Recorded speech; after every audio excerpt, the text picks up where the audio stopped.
It doesn't matter how many times you see the Great Pyramid, it's always astounding. Its size, its symmetry, and most impressively, the fact that it has been here for 4,500 years. So take a moment and take it in, the tomb of the pharaoh Cheops, or Khufu as he's known here. Music is completely boggling. You look at it and think, what is it? Talk to me.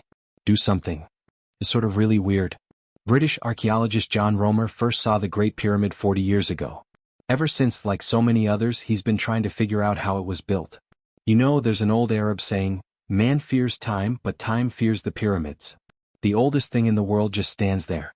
Music. They're impressive today, but imagine the pyramids in ancient times, completely white, shimmering in the desert. Visitors to this land must have just looked and wondered. And they probably asked the same question we ask today, how did they do it? In this land of pyramids, the Great Pyramid is pure perfection. It's not just a huge pile of rocks neatly placed on top of each other. The precision of this pyramid, just looking at it, it looks rather precise. Made well before mathematics was recognized, 2,000 years before Pythagoras came up with his triangle theorem, its perfect angles and joins make this the most precise and most confounding building in the world. You just need to know where to look. That's right.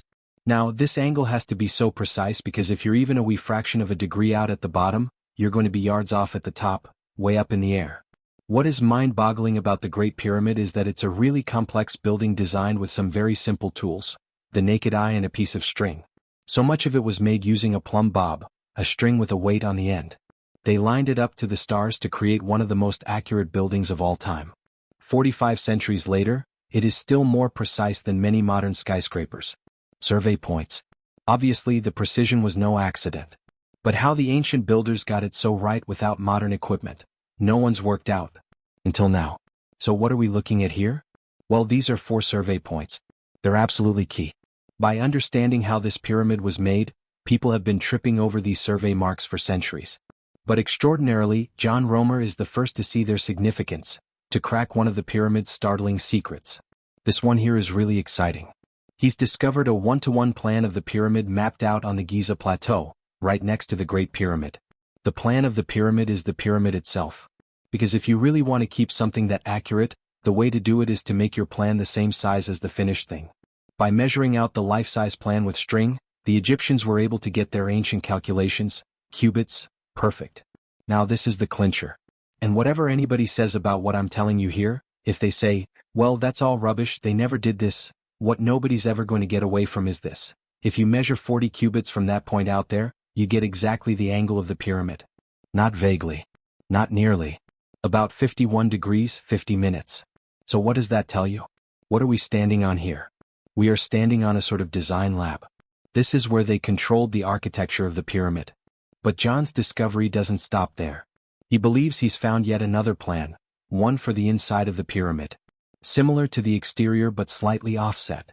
The difference between the two grids giving the pyramid its magical angles. Why haven't these two plans been discovered before now? People were looking for a single design. And what I found was that there was no single design. There were two designs just slightly disjunctive, one from the other, rather like a double helix. And that, I think, put earlier people off because what they imagined was there must be a single plan. You go inside the pyramid and it is as it is outside. It's here, inside the Great Pyramid, where the accuracy counts, in its steep, confined corridors. These tunnels are so narrow because they weren't built for access but as control lines for the builders. We're now entering the biggest space in the pyramid, the Grand Gallery.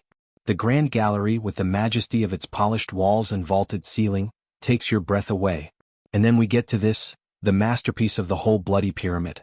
At the top of the Grand Gallery is the Great Step, a big piece of stone smack bang in the middle of the pyramid. And to the ancient Egyptians, partway through their construction, proof the pyramid was on track. Yes, it's the re-foundation of the pyramid. You know, this is the center line. We're setting it up again. So the head of the pyramid, the point of the pyramid is exactly, Madeline, I am exactly where my point, my finger, 300 feet up there. Creepy really? So this proved to the ancient Egyptians that they got it right to this point? Well, it didn't prove it. They sort of thought they had because they were checking. They get to this point and they think, oh, we can't find anything wrong with it. As we duck down one more short, cramped journey, and we're in the heart of the pyramid, in King Khufu's burial chamber. So here we are, the burial chamber. Climax. That's where he was buried, over there. And his name's on the box. There's nothing. It's completely plain. It's like the others. There are no ornate hieroglyphs in this large tomb, but its granite walls are perfect. Yeah. When King Khufu died, his burial chamber was filled with luxuries from home, gold-inlaid furniture and well-crafted jewelry. 4,500 years ago, it was a beautiful and sophisticated time. The only surviving statue of King Khufu, the bloke who built one of the 7 wonders of the world, is here at the Cairo Museum. And it's tiny. Why is this the only thing that remains of Khufu? It's just chance. All of ancient Egypt, what's left, is just chance. To get one king you get 100 statues. To get the guy who makes the Great Pyramid, you end up with this. You like this little statue obviously. Always. A friend of mine. Lovely little bloke looking out into eternity. Back in the pyramid, this is where the adventure gets even more exciting. Up a steep, unstable ladder into a tiny, claustrophobic corridor. We're exploring small spaces above the king's burial chamber. No one's allowed up here, and this is one of the reasons why I'm stuck. What makes this crazy journey worth it is that it's here, in these hot and airless chambers, that you get to see the marks of the pyramid makers. Music, but there is a little prayer. Maybe sails of the boats. There's a boat sail filled with wind. And that's the beginning of the kingdom. And it disappears under the block. Meaning? Meaning, like, we have to build this pyramid in a hurry and we need wind on the river to move these blocks over. So this actually relates to a workday? Oh, you are looking at the pyramid being built here. This is a pyramid in action. That's why it's worth the struggle. Almost. Yeah.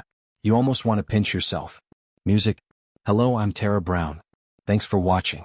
To keep up with the latest from 60 Minutes Australia, make sure you subscribe to our channel. You can also download the 9Now app for full episodes and other exclusive 60 Minutes content.